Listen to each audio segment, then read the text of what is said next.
Hey y'all, welcome back to LA Show. Thank y'all so much for tuning in with me. Today we are going to discuss some pretty weird stuff. So, we all know about Mike Brown and the situation that happened in Ferguson, Missouri, but I don't think you guys have been looking deeper into it like we should have. So, I want to talk about more murders that came after Mike Brown's untimely demise. Um, so, you guys know about Mike Brown. This happened back in 2014, August 9th to be exact. He was, of course, shot and killed by Darren Wilson. Um, Back then, there was riots that were happening regularly. And there were activists that were standing up to the injustices that were going on in the area. So we have the first situation that took place. And this was with DeAndre Joshua, who was 20 years old, and he was found murdered a couple months after Mike Brown on November 24th of 2014. Mike Brown, when the case was going on for Darren Wilson to be charged with Mike Brown's murder, DeAndre Joshua was a eyewitness, and he did testify at that trial, or he was scheduled to, and that's what happened. He testified. So he was found not too far from where Mike Brown was found after the murder, and he was shot once in the head and burned in a car. And this is something that you're going to find regularly with these stories. So we're going to move down to Darnell Robinson, who passed away on sometime in September of 2014. He was found with a gunshot wound to the back of his head in a car with it being on fire too. October 24th, they released a police surveillance video showing the alleged suspects that did this to Mr. Robinson, and they were charged. But let me just break down to you guys how they were charged. And the three suspects that were charged with murdering and burning Darnell Robinson, they were charged with some lenient time for this type of murder and this type of body disrespect. So Dana Wallace was one of the suspects charged, and he got 7 years. Dylan Isaveri was charged with 5 years of probation. Brian Evans was the one who got the most time, and he got 20 years. So it was a lot that went down in that case that was kind of suspect, to say the least. And so after that, there was an incident with another man. He was Caucasian. His name was Vincent Benny Casello. February of 2014, he was found riddled with bullets and set on fire in his car. And the family put up a $30,000 reward. It's probably more than that by now, but I don't know if they found any suspects in his case. But it just seems weird to me that they're having these violent crimes in St. Louis, and nobody's catching these people. So is this some kind of serial killer? What's going on? And I will continue. So then we have Sean Gray, who was 23 years old. He passed away on December 23rd of 2014.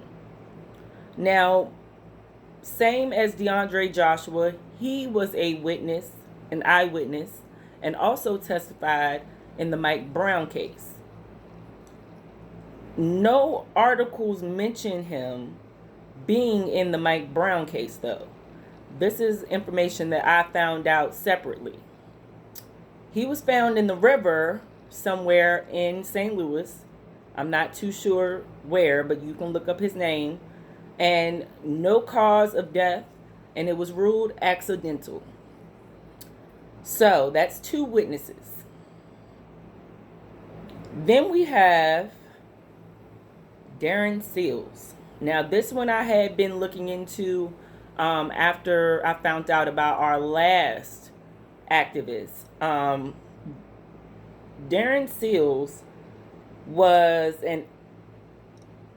found murdered on September 6th of 2016.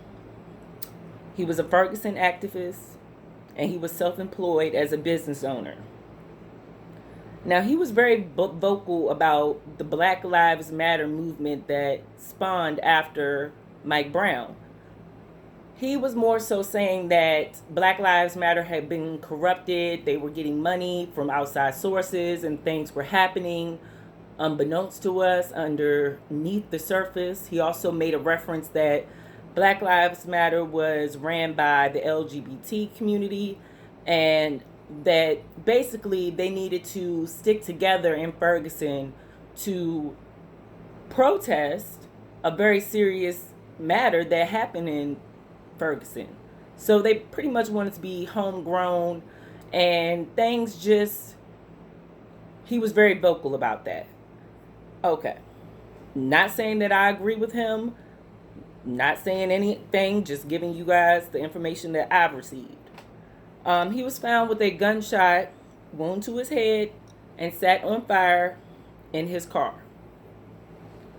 The shell casings were actually found at the scene after the fact. There are photos of people picking up shell casings after he passed away, as if the police did not find them while they were there. Not too sure what was up with that, because Darren Seals, like I said, he was very vocal about things that were happening in his community, and he had every right to be. So, it's starting to become more of a pattern. More things are starting to come to light.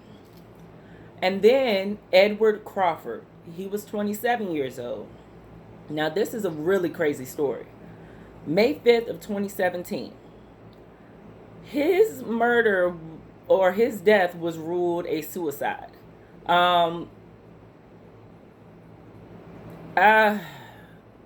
This is what happened. He was shot, I'm going to say that, while riding in the car with 2 women in the back seat. They are claiming that he was playing around with the gun, or that he got a gun and was talking about how depressed he was, and randomly shot himself while he was riding in the car with 2 female friends that have still gone unidentified to this day. So you guys take that for what you guys want. He was very involved with Darren Seals in the fight for Mike Brown. He was an activist. He was famously known for throwing the fireball, whatever that was, back at the officers, trying to protect children, innocent bystanders. It got really real out there in Ferguson, and we really did sweep stuff under the rug with that place. But I'm pretty sure it's still a hotbed for other things unbeknownst to us. So, you guys remember when I did the video of the black people being hung and it being ruled a suicide, I did have to include Donye Jones. And this situation was really, really sad, to say the least, to discuss with you guys. He was 24 years old, October 17th of 2018. It makes my voice shake because it's so scary and it's so crazy. Mother of Donye Jones, Melissa McKinney, she is a prominent activist out there in Ferguson. And she went outside when she did not see Donye in the house in the morning and found her son hanging with an unfamiliar sheet off their backyard tree. The she's claiming is unidentified. She does not know anything about it, where it came from. And also she's saying that, she had been getting threats prior to this event happening to her. And the police came, showed up, ruled it a suicide. So Danye was a business owner. He had a new business. He was buying property and trying to sell it. He just had bought a property prior to his death. And it was no reason why this man would commit suicide, because he was very close with his mother. So, you guys got to really dissect things and really take heed to certain things.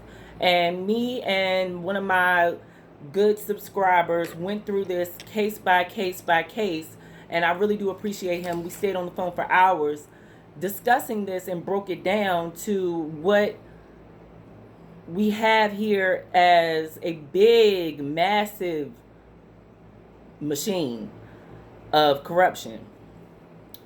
Dorian Johnson was another guy involved in Mike Brown's case. He was Mike Brown's best friend. I think that he was there with Mike the night he got shot. I do believe he did testify in the case. He changed his story, though. I don't know what really took place with Dorian Johnson, because it's not really covered in the media. But we did dig a little deeper, and we found out that he is possibly suing the city of Ferguson after whatever happened to him. He pretty much went off the radar. I would have too if I kept seeing people dropping like flies. I can't blame Dorian. So you guys take this information, dissect it, break it down, take each story, look these men up. Ferguson, Missouri 6. Primarily the 6 African American males, and then of course Vinny, who passed away, Vinny Casella, in February 2014. That was just a really off-putting situation as well. I don't know if they have some type of gang violence that's going on out there, but it seems like it's just perpetually happening. And the ending case with Danye is something that we still need to be on top of, because this happened last year. Like I said, we got to stay on top of this stuff. If we don't, we give people the opportunity to keep doing things to us, or keep having these incidents, random things happening to good people, to good men. These men were ready to stand up and fight for us in the event that something does happen. So I'm just saying, wake up. And thank you guys for watching. Thank you guys for subscribing. Thank you guys for commenting. Y'all are great. Y'all really are. And like this video, share this video, and let's keep the conversation going. I will be back a little bit later with another story. Y'all have a good one.